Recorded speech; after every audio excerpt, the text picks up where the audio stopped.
disclaimer under Section 107 of the Copyright Act 1976, allowance is made for fair use purposes such as criticism, comment, news reporting, teaching, scholarship, education, and research. Fair use as a use permitted it by the copyright statute that might otherwise be infringing. Hello everybody and welcome to my channel. I am Afro Goddess. Please do me a favor as you enter the room and hit the thumbs up button. Today's video we're going to talk about the Uber story. This is my first time seeing this video, so we're going to see this video together. So without further ado, let's get into the video.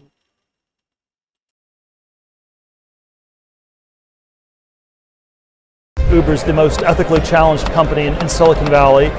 The story of Uber begins on a winter's night in Paris in 2008. Two friends, Travis and Garrett, stood waiting for a taxi, which was late. They were cold, frustrated, and wondering if their cab was ever going to show up at all. But, as with any good entrepreneurs, every problem is a potential opportunity. That night in Paris planted a seed in their minds that would lead to a billion-dollar empire. But this is not your typical business story. The story of Uber is littered with scandals and controversy at every single turn. Because whilst the idea for Uber was in many ways revolutionary, it was also illegal.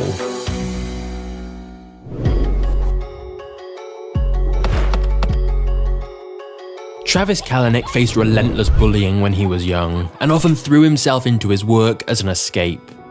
As a teenager, he sold kitchen knives in his local neighborhood, cold calling door to door and honing his natural sales skills, a talent that would later prove invaluable in helping him pitch investors for money. But before starting Uber, Travis had dropped out of college to work on another entrepreneurial venture called Scour, a peer-to-peer search engine for files that was a little like Napster. And just like Napster, it would get sued into oblivion. Scour got sued for $250 billion.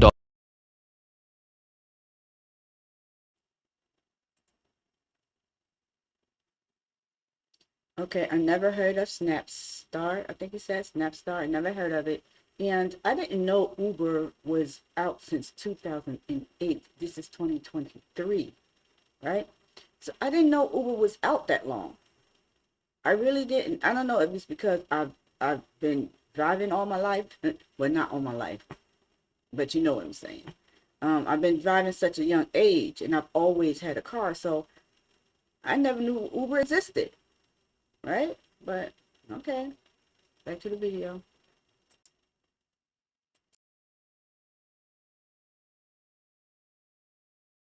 Because of copyright infringements, meaning the company had to declare bankruptcy. Travis was bitter about this and went on to start what he calls a revenge business. The name of the company is called Red Swoosh. The idea was the same peer-to-peer technology, but I take those 33 litigants that sued me and turn them into customers. So now those dudes who sued me are now paying me. Travis would eventually sell this business for millions of dollars, giving him the money needed to start an even bigger project, Uber. Travis and his friend Garrett had become increasingly frustrated with taxi companies and figured there had to be a better alternative. But it was actually during a James Bond movie that the idea for Uber came to them. In one scene, Bond tracked a car across a map using his phone, and this would form the basis of their new app, which was originally called Uber Cab and launched publicly in 2010 in San Francisco. Uber Cab aimed to solve the problems of a traditional taxi experience. Firstly, you could order an Uber with the touch of a button on your phone rather than calling someone. Secondly, you could watch the car's journey across the map, so you knew it was on its way and how long it would take. Thirdly, Uber had luxury black cars with leather interiors which would show up spotless, complete with chilled bottles of water in the back. And finally, the payment would be seamless. The ride would be automatically charged to your card, so you didn't have to mess about with change or a tip. In other words, it was originally a luxury black cab and limousine service to give you a small taste of the James Bond experience. And thus, getting an Uber quickly became a status symbol in the wealthy San Francisco area. It was a great start for the company, at least for the first few months. Then, on October 20th, the transportation agency showed up at Uber's offices and informed them that what they were doing was against the law. Now, at this point, all of Uber's drivers were licensed professional drivers, registered with local transportation offices. So Uber felt this was incredibly harsh. But apparently, there were strict rules about running a taxi business, and Uber was breaking them. One element of this was that Uber didn't actually own the cars themselves. They were getting professional drivers to use their own cars, which saved Uber huge amounts of money, but created some legal issues. The local authorities told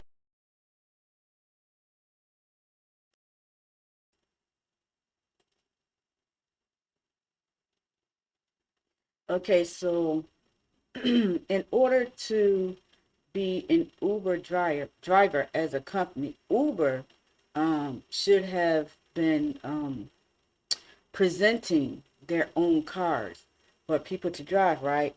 That's what makes it seem like it's illegal, because the car is not actually from the company itself. Am I correct? But I still don't see what the illegal part about it really is. I mean, I guess you could say it's because it's just like taxis. When you own a taxi service, all the cars are from taxi company. They're not driving their own cars as taxis. So I get it. I really do. I get it. I don't know, y'all. I don't know. Let's get more into how this is really illegal, but I'm just saying, let's see. told them for every day Uber cab was in operation, the company faced fines of up to $5,000 per trip. Not just that, but they said the Uber team could face up to 90 days in jail for each day that the company remained operational. The small Uber team was both devastated and terrified. Most of them were in their 20s, some had just come straight from college, and now they were being threatened with fines and potential jail time. One of them nervously asked, "What do we do?" But one man wasn't worried. Travis Kalanick, Uber co-founder and CEO, told the office confidently, "We do nothing, we ignore it." He went on to say that they'd simply drop the cab part of their name and just be known as Uber. He announced, "We're not a taxi company, we're a technology company, so these rules and regulations don't apply." Travis would frequently come up with creative definitions like this that would save the company billions of dollars, but create a lot of controversy. For example, he also said that drivers of Uber weren't employees, they were partners, thus meaning Uber didn't have to give them employment rights or benefits. Of course, Travis knew the authorities were unlikely to see his way of thinking on these issues, so he prepared for war.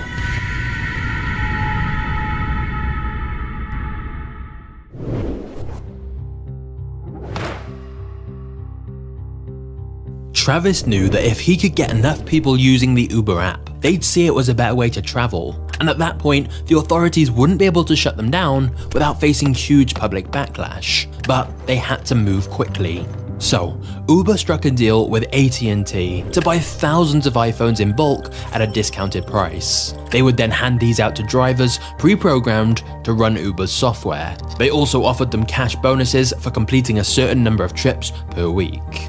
This immediately brought lots of new drivers onto their network very quickly. Then, to get riders, Uber offered to give away the first trip completely free. After all, who wouldn't want a free taxi ride? Uber would then give the second and third trip away at a discounted price to encourage them to use the service again, believing that if someone had tried it a few times, they'd see the value and be willing to pay full price in future. This strategy was incredibly expensive, since the company lost money on every ride. But it paid off, because soon many people started exclusively using Uber instead of normal taxis. And then Uber began expanding into other cities by replicating this same strategy, offering generous promotions up front along with referral bonuses, so the app became popular very quickly, meaning that by the time the city's authorities started questioning what Uber was doing and whether it was even allowed, they already had a loyal, active user base. Then, whenever local authorities threatened them, Uber would send out alerts to users on the app with a button to easily sign a petition supporting Uber, or even a button to email their local representatives to express their support for Uber using a pre-filled email template. Whenever Uber sent out these alerts via their app, local councils and regulators would soon find their inboxes flooded with people saying they support Uber and don't want it to be shut down. Uber would also organize protests outside City Hall and ask users of the app to come and make their voices heard. Although in one particular protest in New York, not many Uber users showed up to support them. So Uber just told all their employees from one of their offices to go and protest instead. The local authorities didn't realize that most of the support was coming from paid Uber employees. But in Travis's view, Uber wasn't doing anything wrong. He said there's been so much corruption and cronyism within the taxi industry where corrupt taxi cartels pay corrupt politicians to protect them. So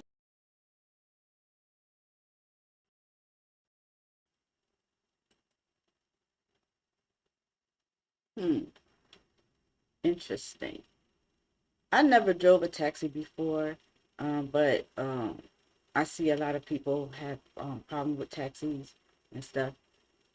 But I think that Uber was a very great idea. I really do. But people are.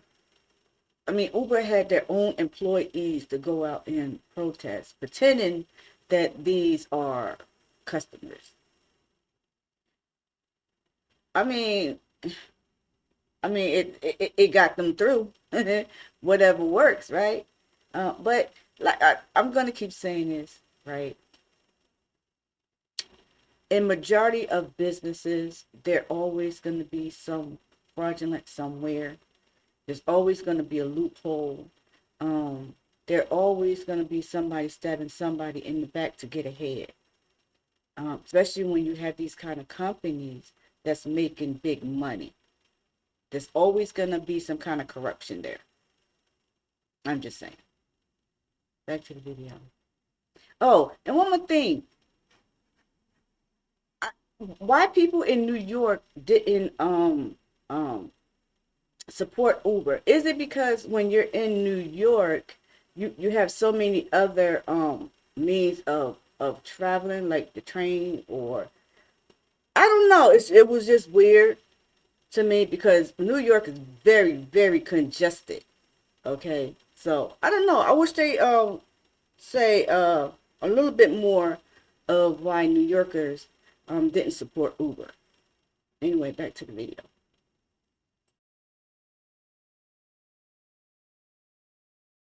If you ask for permission up front, you'll never get it. He believed Uber was better for both riders and drivers, but that there was no way they could win by playing by the rules. So he completely ignored them. However, in 2012, the battle between Uber and regulators became much more fierce when Uber launched a new service called UberX, which allowed almost anyone to be a driver for the company, which opened up all kinds of new legal issues. And by this point, city officials had already realized that Uber wasn't very cooperative, so they instead threatened drivers and essentially said, if we catch anyone driving for Uber, we'll fine you, clamp your cars, and tow them away. The idea was to scare people to stop them from using the app so that Uber would never gain any momentum. But Travis and Uber were already several moves ahead. Firstly, they regularly sent out notices on the app saying that any fines or fees incurred whilst driving for Uber would be fully reimbursed. Travis viewed these as just another business expense.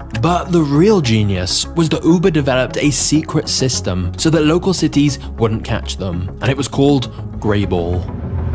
Travis knew the authorities would download the Uber app themselves so they could track the cars within the app.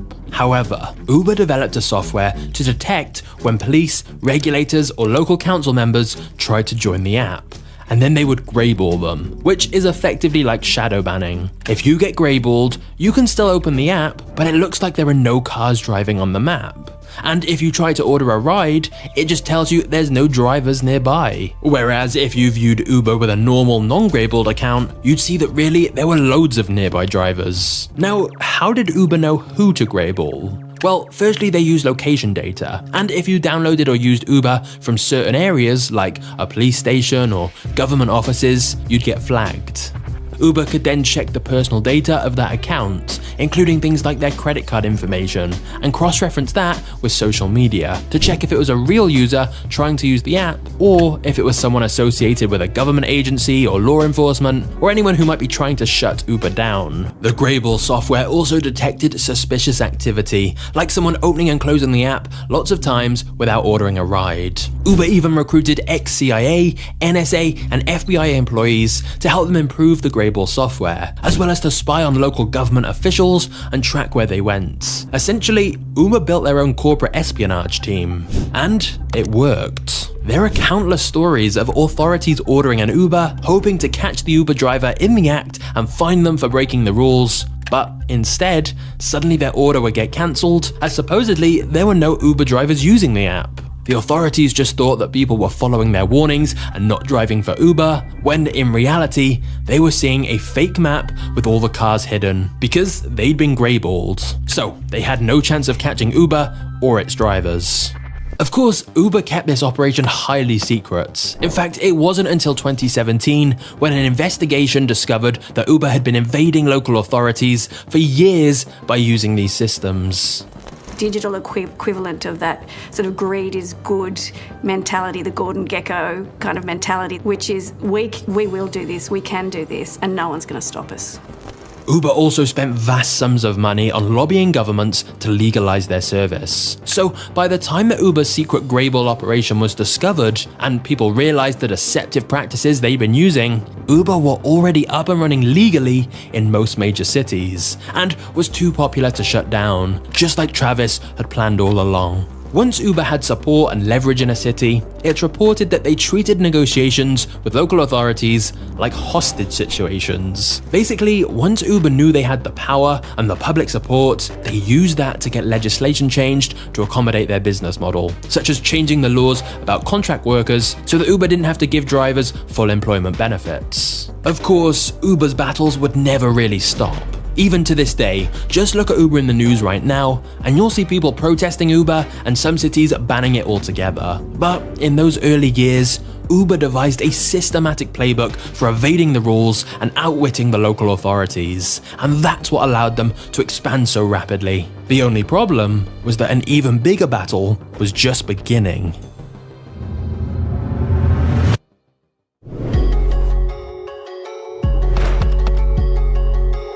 Travis got a call one morning from a friend of his, Facebook founder Mark Zuckerberg. Mark told him that all his employees at Facebook were going crazy over a new app called Lyft. Now, it's actually still debated to this day whether Lyft copied Uber or Uber copied Lyft. Because even though Uber started first, remember when they first began, they were a luxury black cab service. It wasn't until 2012, the year Lyft launched, when Uber became a more affordable service that let anyone drive for them. Suddenly, these two ride-sharing apps offering the same service were going head-to-head. And most people who know Travis well have commented one thing: in any form of competition, he seeks nothing less than utter domination. Travis believed there could only be one winner, and he would stop at nothing to make sure he was on the winning side. So he wasn't afraid to play dirty. For example, one of Lyft's most effective marketing techniques was to hold driver events, small parties with food and games to try and get local communities interested in driving for Lyft. But Uber would frequently crash these parties and hand out promotion codes where drivers could get free money if they joined Uber instead of Lyft. They basically hijacked the parties Lyft was paying for and recruited people to join Uber instead.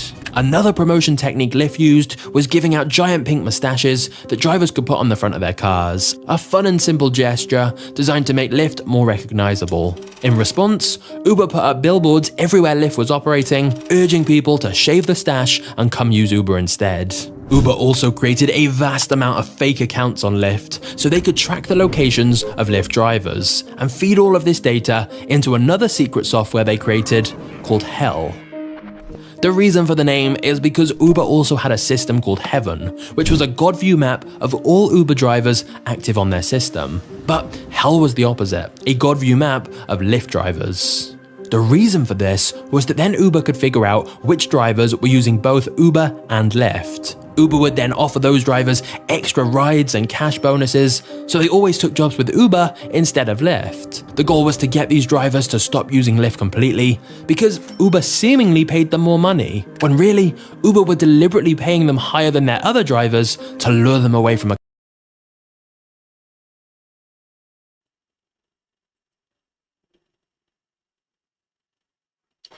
Uber is relentless. They said, we're number one, we're the best, and that's just what it is. I never heard of Lyft until somebody was telling me that Lyft was less expensive than Uber, but still, Uber is more, they're more known than Lyft, and people still would rather choose Uber than Lyft. This is a lot of competition going on between Uber and Lyft. I have taken Uber a couple of times. I never have taken a Lyft, and so I don't know, but I don't know. Let's see let's see what happens. What ends up happening, y'all. I mean, I know that Uber still is number one top pick when it comes to services. So anyway, let's get back to the video.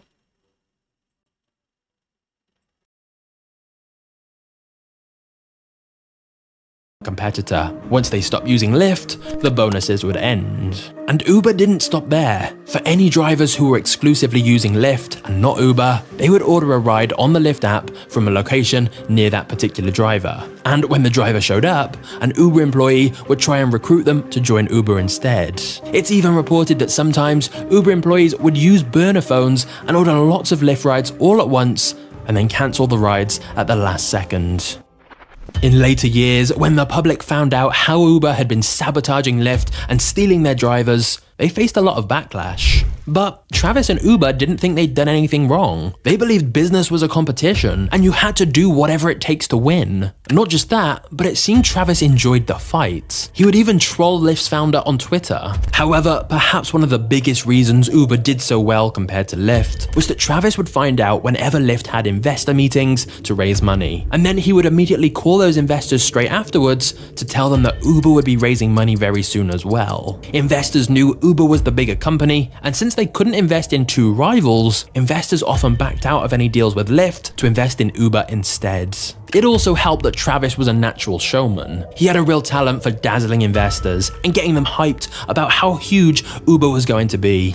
He'd tell them that one day, Uber wouldn't just transport people, but transport every good you can think of, and deliver anything to anywhere, and thus could be a serious rival to Amazon. He'd get investors excited about his vision, but then, after the meeting, he wouldn't reply to them for a little while, to make it seem like he didn't really need the money, which just made the investors even more eager to invest. It wasn't long before Uber was getting some huge investments from venture capital funds, including a staggering $258 million from Google Ventures. And of course, more investors meant Uber had more money to spend on expansion and marketing, so they were always going to have an advantage over competitors by having a bigger budget. Here's just a few examples of some of the publicity stunts Uber pulled to get more attention. Look, Valentine's Day, we distributed tens of thousands of roses to thousands of drivers. Every girl who got in a car after 4 p.m. was handed a rose by the driver. In President's Day, in DC, we did what we call an Ubercade, okay? Escalade, town car, Escalade, American flags all the way down. 1 out of every 20 people that push the button, an Ubercade rolls up. But hold up, hit the brakes. Whilst Uber's publicity stunts might seem like all fun and games, let's be clear. The story of Uber has a much darker side. So far, we've seen Uber be unethical in their efforts to beat Lyft, and we've seen Uber break the law to outwit local authorities. But believe me, things are about to get even more controversial. Before we get to the next chapter, I want to tell you about today's video partner, Firstbase, an all-in-one incorporation platform that's helping founders easily launch a US-based business from anywhere in the world.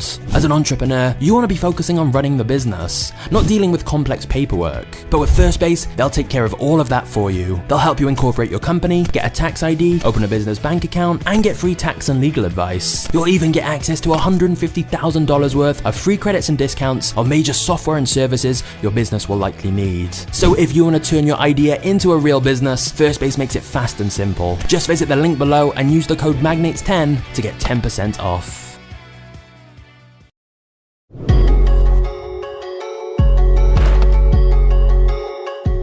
The rise of Uber left Doug Shifter financially ruined. He wrote on Facebook, "When the taxi industry started, I averaged 40 to 50 hours a week. But I cannot survive any longer, working 120 hours. I am not a slave and I refuse to be one." Shortly afterwards, Doug drove to City Hall, put a gun to his head, and pulled the trigger. Doug is certainly not the only driver who has taken their own life and cited Uber as the reason. In India, one driver who couldn't make his car loan payments on time committed suicide, which led to an angry mob of drivers showing up at Uber's offices carrying his dead body, shouting that if Uber's wages weren't so low, that driver would still be alive today. Now, Travis's view on Uber was simple. We're making drivers' lives a hell of a lot better. They're making a lot more money. They're making ends meet. They're living their American dream, and Uber's helping them do that. Riders are getting around town much more efficiently. I'm not sure who hurts from this. And some people would agree with Travis that Uber was simply a more innovative and efficient system that gives drivers a way to earn extra money and passengers cheaper and easier rides. Win-win, right? Well, not necessarily. Many others have pointed out that whilst drivers may earn more at first glance, that money is then eaten up by fuel, taxes, and car maintenance, often leaving them with less than minimum wage. Plus, Uber drivers don't have secure employment or many of the benefits they would normally get with a taxi company. Not to mention the fact that letting almost anyone be a driver opens up all kinds of safety risks to the public. Needless to say, neither taxi drivers nor taxi operators were going to let Uber win without a fight. Literally.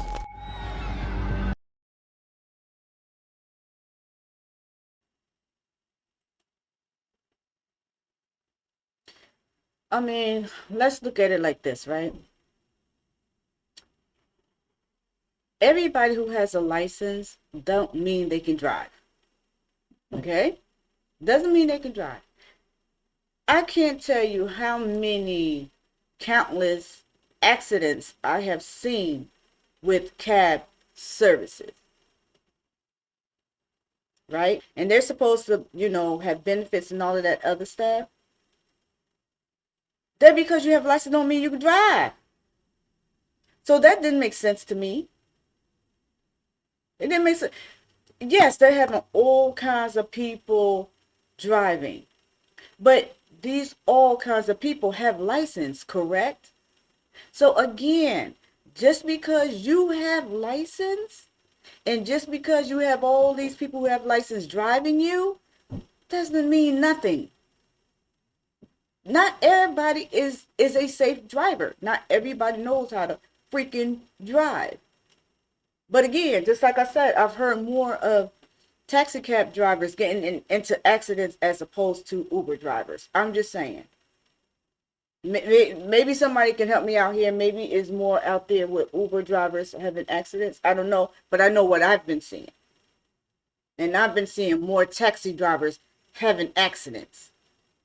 Right? All right, back to the video.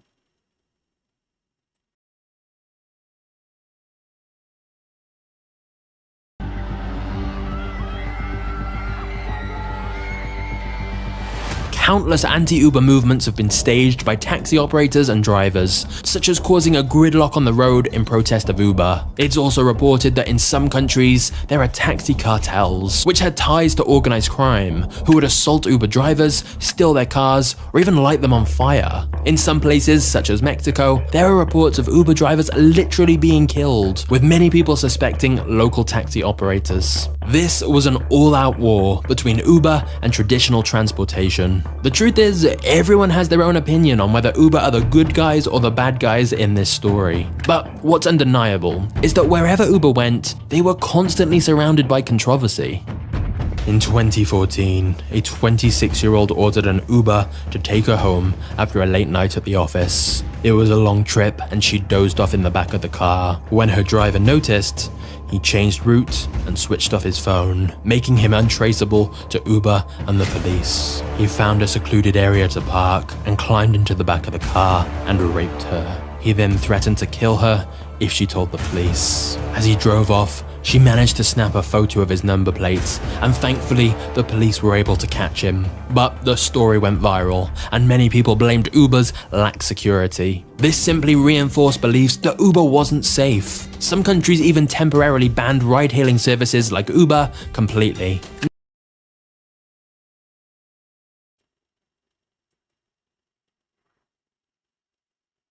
Okay, wow. Now that's messed up. That's messed up. And whoever that lady was, I hope she sued Uber. But however, right?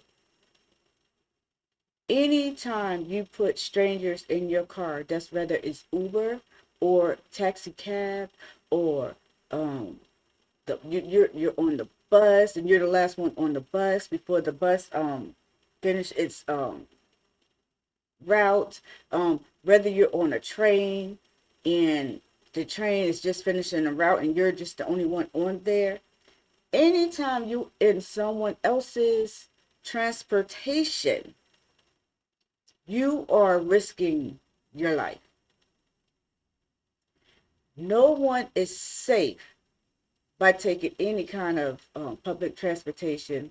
If it's not your very own car that you're driving, you are taking a risk anytime you get in someone else's vehicle or transportation or whatever. So the only thing that you can do is try to be safe, yourself, and be very vigilant. And, that's all you can really do. Really. I mean, to just put it all on Uber, to say that Uber doesn't have enough safety, I want to know who do. Because crime happens every day. And it doesn't matter who is driving what. Crime happens. Back to the video.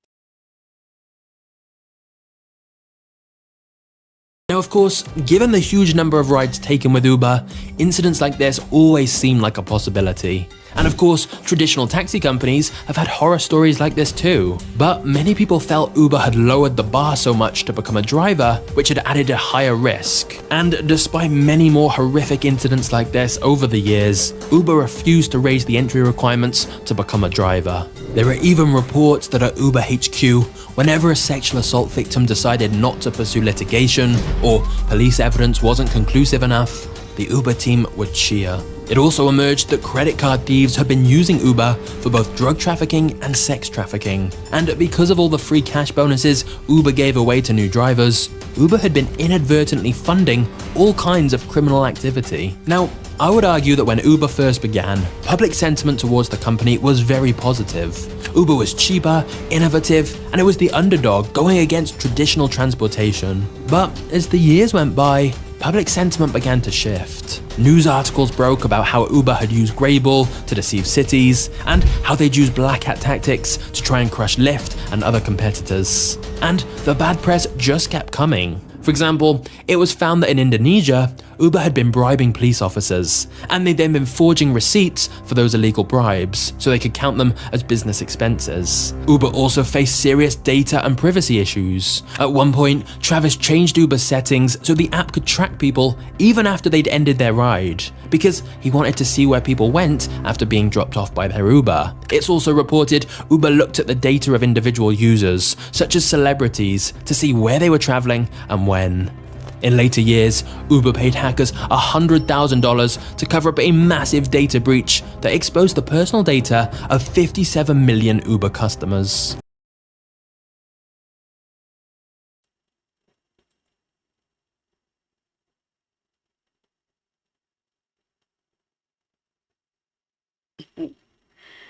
It's not funny, but damn, Uber, y'all was some wicked, evil people or company. I would have never known none of this stuff. This is crazy.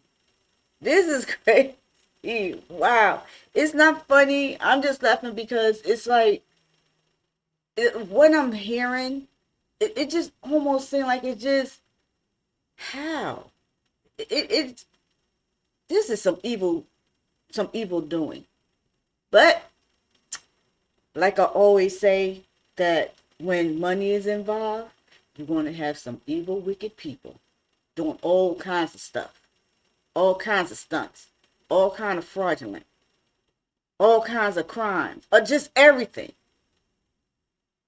Because there's money involved, right? Everybody want to be rich. And this what happens when you're rich. You would die trying to be rich and stay rich. If you're not rich, these people start to just doing all kinds of stuff, crimes, killing themselves. They just plain vindictive. And it's crazy. Anyway, back to the video.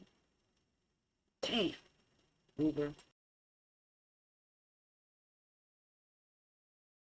Uber would also have to pay $28.5 million to settle a lawsuit because Uber had falsely advertised that it had industry-leading background checks, which it evidently didn't. But one of the biggest PR disasters of all for Uber came in 2017, when taxi drivers were striking to protest Trump's ban on Muslim countries. Uber ignored the strike, which meant they rendered the strike ineffective, and they profited from the fact that taxi drivers weren't driving. Many people were outraged, and Delete Uber began trending on Twitter. Over 500,000 people deleted their accounts, and likely many more millions deleted the app from their phone. Lyft, who had almost been crushed by Uber, suddenly had a resurgence as people switched to using them instead.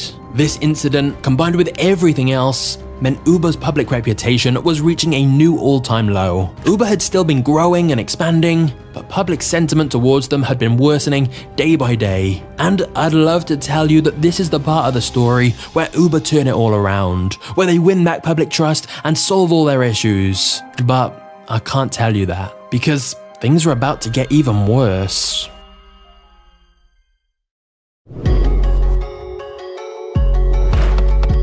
Travis was desperate for Uber to become popular in China, since it's a market of nearly 1.5 billion people.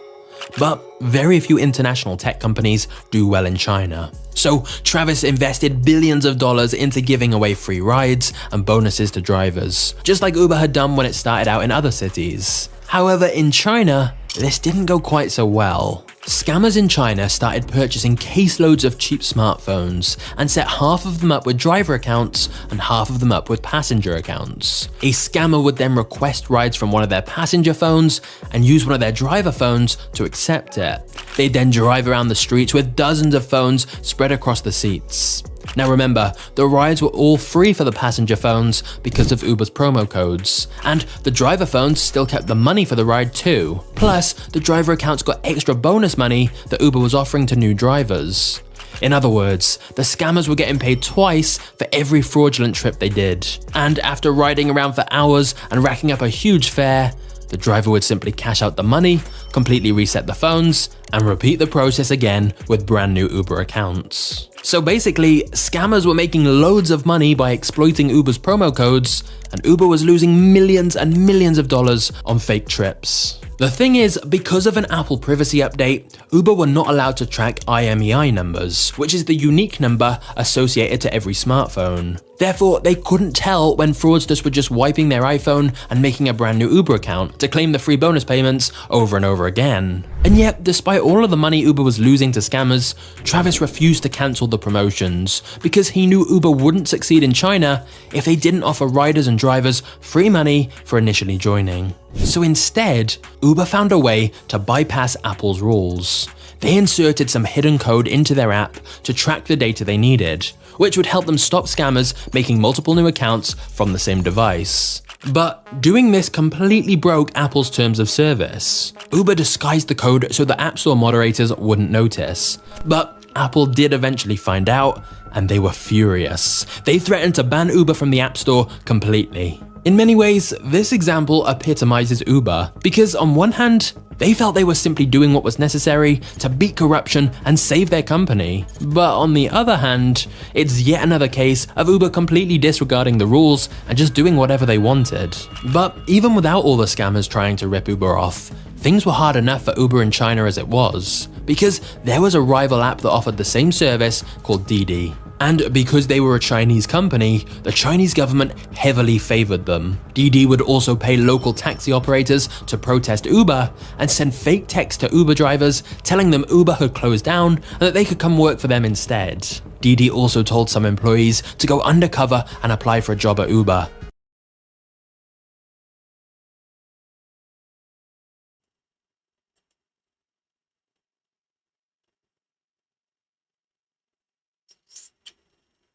Y'all see this scandalous shit? Now this is scandalous. Man, when you're in business and you just do all kinds of evil, wicked stuff. Wow. The competition is real. And wow. Didi, was it? Didi? China? You know what? Nothing puts China is just China. China, nothing surprised me when it comes to China doing anything crazy. But this is some wild stuff. This is wild.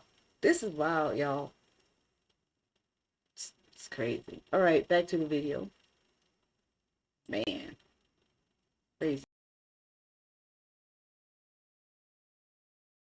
Then if they got hired, they acted as moles, collecting private internal information about Uber and its plans and strategies. When Uber had begun in the US, it was them who were the ones using such shady practices. But in China, the tables had turned. Eventually, after billions of dollars of losses and fraud, Uber made a deal with Didi, where Uber would stop operating in China but get a 17.7% equity stake in their business. Uber's investors were actually very happy about this. But Travis was frustrated he hadn't won the battle. He'd wanted to be the first Silicon Valley entrepreneur to truly crack China, and he didn't like the idea of compromising instead of winning, even if it did make financial sense. The whole experience with China had really just made Travis even more cynical and truly believing the entire world was against him and Uber. And in a way, he was right. Even Uber's own drivers had started to turn on them, and Travis ended up getting into an argument with an Uber driver that got recorded on the car's dashcam and went viral. What You changed the whole business. What? You dropped the prices. On black? Yes, you did. Did with $20. We started with $20. You know what? How much is the mile now? $2.75? You know what? What? Some people don't like to take responsibility for I their take They blame everything But in why their you life on sending an somebody email else. for town card? Good luck.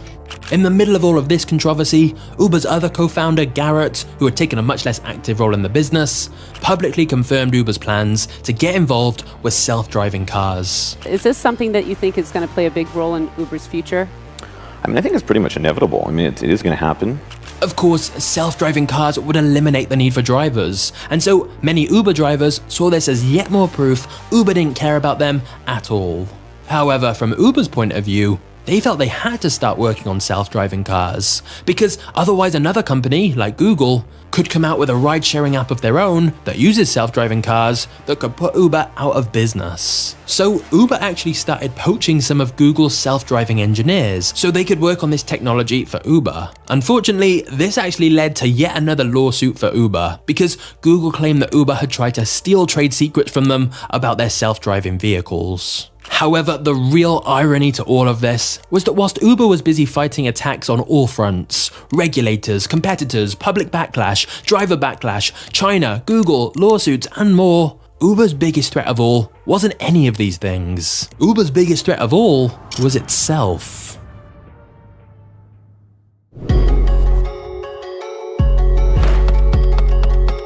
Work was everything to Travis. All he thought about was building a great company.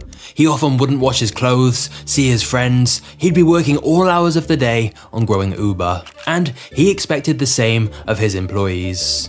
In his view, being at Uber wasn't a job, it was a mission. Employees often kept working even after they went home. There's reports that some staff were seeing therapists to deal with the burnout and intensity of the job. Although, ironically, many of them missed their appointments due to being too busy at work. But there were several reasons Uber employees gave so much to the job. One of them was that Travis always positioned Uber as us versus them. Travis loved the book The Art of War, and he created a siege mentality within the company, that it was Uber against the world, that they were constantly in an existential fight. But it wasn't just that. Travis is also a showman and a very charismatic leader. So when he told you that you were part of this important, world-changing mission, you believed him. And he believed it himself. They all felt that the 12-hour workdays would be worth it in the end. They'd be part of history and eventually get a big payout. Employees at Uber also loved that Travis trusted them with a lot of power to make big decisions without needing approval. Travis basically wanted an army of young and hungry entrepreneurs,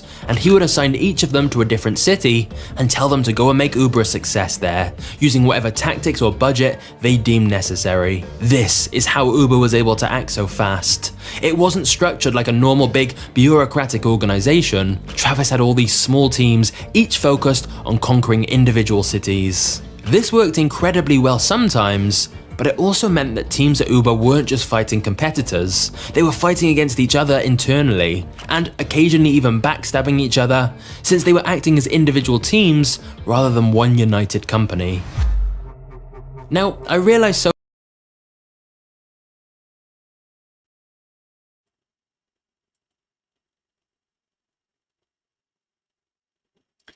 There go that word backstabbing. Didn't I say when you dealing in a big company or corporate, people going to start backstabbing each other? I said that. And let me point out one other thing. You see how these company burns out their employees? This stuff is real. It happens. It happened to me so many times.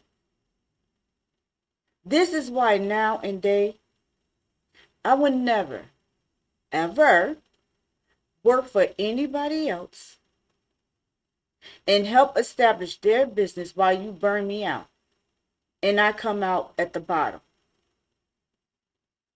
And people like to say, well, a job is better than no job. No, it isn't. That is not true at all. And I'll say that for later, but no, it's not right to burn out your employees. It's not right. Back to the video.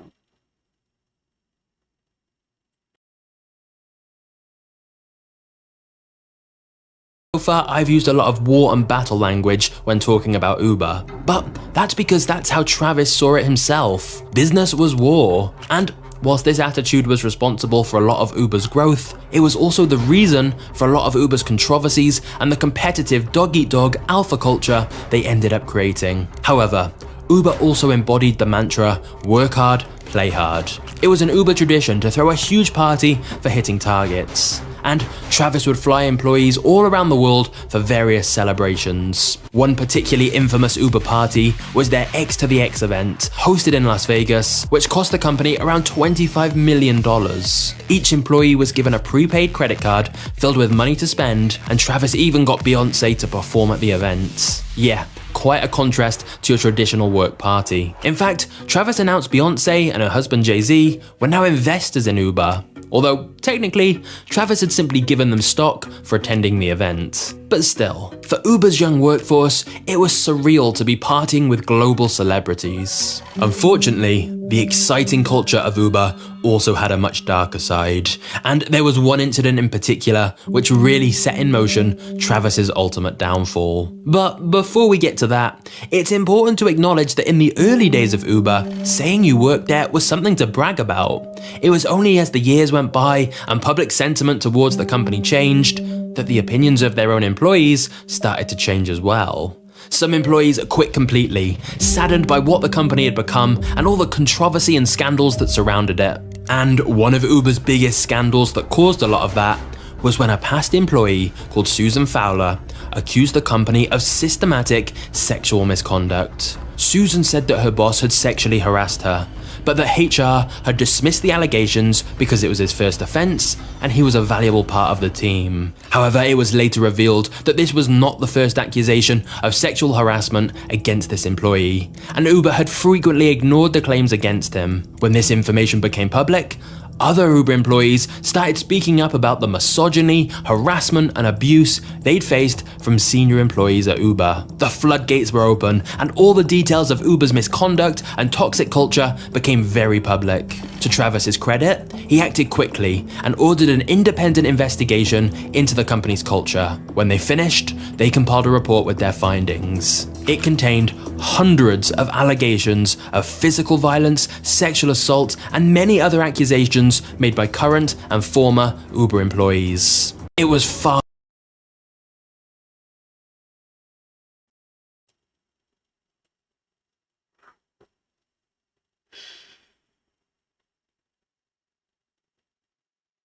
This is crazy. This is crazy. Women are always being sexually harassed at these big companies, at jobs itself. I've seen some things, I know some things. And I'm not saying that women don't do this to men, but what I'm saying to you is more, this is being done to women way more that is being done to men. Now, is it right on either side? Hell no. It's not right. It's not right. But it happens a lot with women. And this is why, too, when you see some women in the real higher up positions, there are things that they had to go through in order to get these positions. Now, at that point, that's on them. It's not the men's fault. That's on them. But a lot of women, in order to keep their positions, they have to deal with this stuff until they can't deal with it anymore. And that's where that Me Too movement thing be coming in at. People always say, well, why didn't you speak up when it happened? Well, a lot of people, it's like, number one, a lot of people don't believe women when they're saying these things against men. So women tend to just hide this.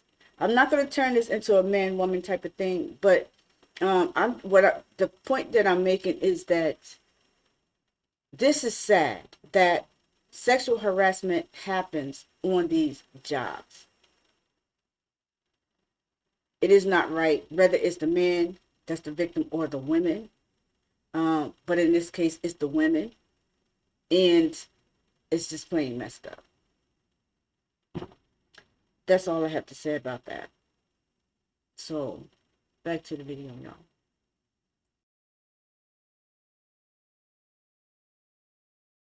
Worse than Travis could have imagined. Just reading the report was sickening. Uber's culture had become toxic, and until now, a lot of it had been swept under the carpet. Once again, Travis sprung into action, and Uber held a company-wide meeting where all of the Uber board were on stage to discuss how they could improve Uber's culture. It was notable that at the time, there was only one woman on the board, Ariana Huffington. She spoke on stage to the Uber employees, reassuring them that she'd be focusing on addressing the issues of sexism within Uber's culture. She also pointed out that now that there was one woman on the board, it would likely mean there would soon be a second female board member as well. However, at that very moment, one of the male board members interrupted her and said, "Actually, what it shows is there's much likely to be more talking." The room fell silent. In the middle of a company-wide presentation that was meant to show everyone that Uber was addressing its issues with sexism, one of the male board members had just made a sexist joke about women talking too much. Seriously, that was real leaked audio you just heard. Unsurprisingly, this story made yet more controversial headlines for Uber, and to many people, it proved that Uber's culture problems started at the very top of the company. It also didn't help that in a GQ profile, Travis had previously told a reporter that he called Uber boober, because attracting women was so much easier now that he was the CEO of a big company. Uber had also had to apologize a few years before that for running a promotion in France that advertised free rides from incredibly hot chicks. It genuinely seemed that Uber was simply bouncing from one controversy to another, and each incident just chipped away at Uber's reputation a little further. Travis was already a tense person, but the pressure and stress of everything going on left him feeling suffocated. At one point, it's reported that Travis collapsed on all fours and broke down, muttering, "I'm terrible." And in the middle of all of this chaos surrounding Uber, the lawsuits, the sexism, the negative media attention, everything, Travis then got a call that his parents had been involved in a freak boating accident, which had hospitalized his father and killed his mother. Shortly after this, in June 2017, Travis announced he was taking a leave of absence from Uber to work on himself, and he vowed that when he returned, he would be a better leader and a better person. But little did Travis know, he would never be coming back.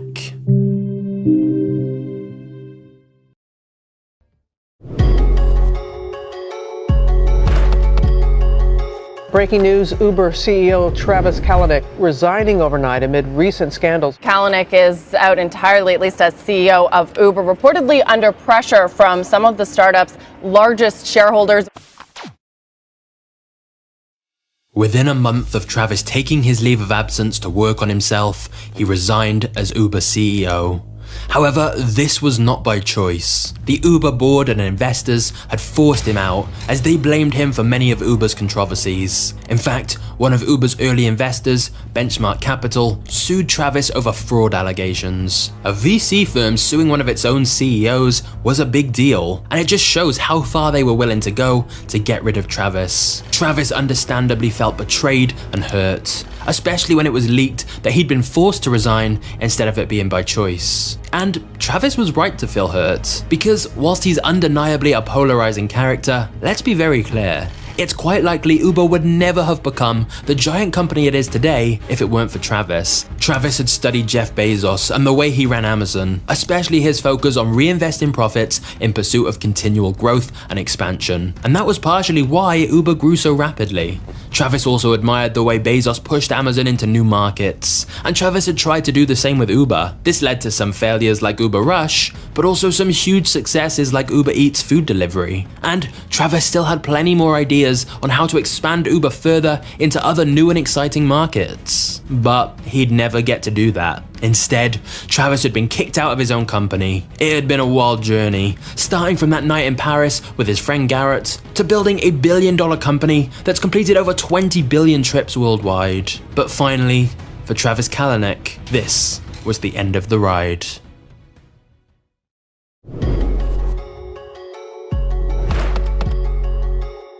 Since the departure of Travis, Uber has been much steadier. The new CEO has been focused on repairing the relationship with drivers and improving brand perceptions with customers. Sure, there's still been a few controversies, like an Uber self-driving car killing a pedestrian, and protests against Uber from its own drivers and taxi companies would never really stop. However, compared to when Travis was in charge, Uber mostly stayed out of the headlines, which investors were very relieved by. So when Uber had its IPO, which is the sale of its shares to the public, investors believed the demand would be booming now that Uber was in safer hands. However, on the first day of Uber's shares trading on the stock market, Uber's dollar value decreased more than any other IPO on Wall Street since 1975. In other words, the public were not that sold on Uber. Now, you may be wondering if the reason for that is because Uber's reputation is still tainted from all their various scandals. But actually, the reason might simply be that Uber is still losing money every year. Sure, it's very common in the first few years of a business to prioritize growth over profit, just like Amazon did so successfully. But Uber is now over a decade old, and yet they lost $8.51 billion in 2019 and $6.77 billion in 2020. Just to be clear, if you started a business today and made a sale of $1 and did nothing else all year, you could legitimately claim to be more profitable than Uber by a huge margin. Of course, I'm being facetious here. Uber will argue they are simply still in the growth and expansion phase, and profits will come later down the road. But clearly investors aren't quite as confident. Sure, without Travis as CEO, Uber looks steadier and a more mature company. But at what cost? Without Travis's relentless drive for rapid expansion, his constant hunger for innovation, and his merciless desire to win at all costs, is Uber gonna stagnate? Are they still going to take on the world in the same way they had with Travis? And Uber without Travis is a little like Apple without Steve Jobs. Still very successful, but it will never be quite the same. It's unclear whether that's a good thing for Uber or not. But what is clear is that Uber is a tale of breaking all the rules and defying all the odds and somehow coming out on top. And whilst Travis has been kicked out of Uber, he's now a billionaire with an even bigger chip on his shoulder. So this may well not be the last you hear of Travis Kalanick. Question: how does WhatsApp make money? And how did TikTok suddenly take over the world? All of these questions and more are being answered on this channel, where you can watch all our business movies and documentaries totally free. Just click one of these videos now to move on to the next episode. And don't forget to turn on the notification bell if you want to see more content like this very soon.